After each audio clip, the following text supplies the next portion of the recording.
देखिए ये तस्वीरें मुखर होकर के लाग सामने आ रहे थे। तब भी मैंने कहा कि प्रचंड बहुमत के साथ भारतीय जनता पार्टी की सरकार बनेगी।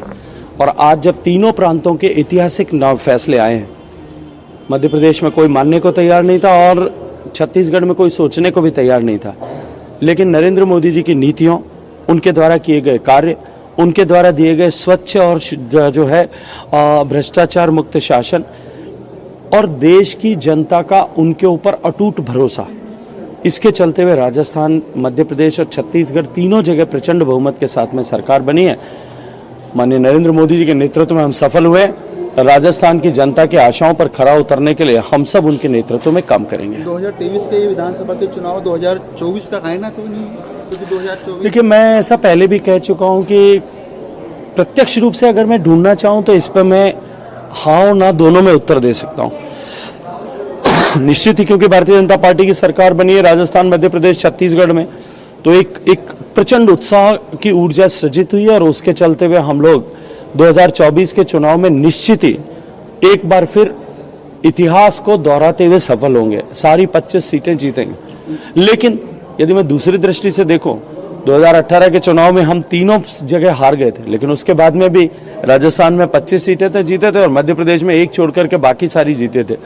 इसलिए जब देश के चुनाव में लोग मतदान करेंगे, अभी माननीय नरेंद्र मोदी जी के चेहरे और काम पर अगर तीनों राज्यों में, राज्य के चुनाव में भी जनता ने इस तरह से मतदान किया है, तो निश्चित ही जब उनका खुद का चुनाव होगा तो राजस्थान, मध्य प्रदेश, छत्तीसगढ़ नहीं, देश भर की जनता विकसित भारत के संकल्प को सिद्ध करने के लिए नरेंद्र मोदी जी को तीसरी बार प्रधानमंत्री बनने का अवसर प्रदान करेंगे। गहलोत जी ने जस्ट मीडिया से बात की है, उन्होंने कहा है वो जनसेवक के रूप में जनता के बीच में रहेंगे, लेकिन इस बार जनता ने जो जनादेश दिया, क्योंकि राजस्थान पूरे देश भर में चर्चाओं में था गारंटियों को लेकर, ये चौंकाने वाला है। देखिए, माननीय अशोक गहलोत साहब बार बार ये कहते थे,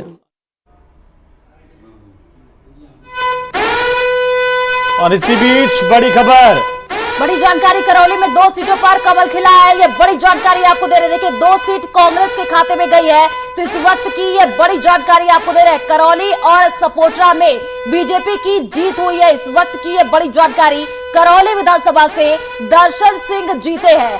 तो देखिए यहाँ पर हिंडौन और टूडाभीम में कांग्रेस की जीत हुई है। लगातार हम आपको अपडेट दे रहे हैं कौन कहां से जीत रहा है। तो करौली में 2 सीटों पर कमल खिला है।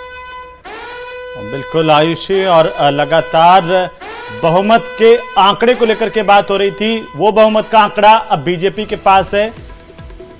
एक और बड़ी जानकारी अपने दर्शकों को दे दें, इस वक्त की बड़ी खबर, टोंक की 4 सीटों का रिजल्ट आया है। इस वक्त की ये बड़ी जानकारी आपको दे रहा है। टोंक विधानसभा से सचिन पायलट जीते हैं, ये बड़ी जानकारी आपको दे रहे हैं। देखिए हॉट सीट मानी जाती और मालपुरा सीट से बीजेपी के कन्हैया लाल जीते। इस वक्त की ये बड़ी जानकारी, निवाई पिपलू सीट पर बीजेपी यहां पर जीती है, तो ये बड़ी जानकारी आपको दे रहा है। देवली उनियारा से कांग्रेस के हरिश्चंद्र मीणा यहां पर जीते हैं। तो टोंक की 4 सीटों का रिजल्ट सामने आ गया और सबसे हॉट सीट देखिए टोंक बनी हुई। सचिन पायलट की बात करें तो देखिए धरातल पर उतरते हुए नजर आए, लोगों से बातचीत करते हुए नजर आए। और देखिए इस बार की बात करें तो 29,000 कुछ बताए जा रहे हैं वो, जिससे हेमंत वो जीते हैं, लेकिन पिछले बार की बात करें तो 54,000 की तस्वीरें भी है, और ये तस्वीरें बताती है कि कैसे बीजेपी के खेमे में खुशी की लहर है। जैसे जैसे आज सुबह से हमने देखा कि रुझान जैसे जैसे आगे बढ़ना शुरू हुए थे, उसके बाद से ही बीजेपी के खेमे में हलचल बढ़ती चली गई,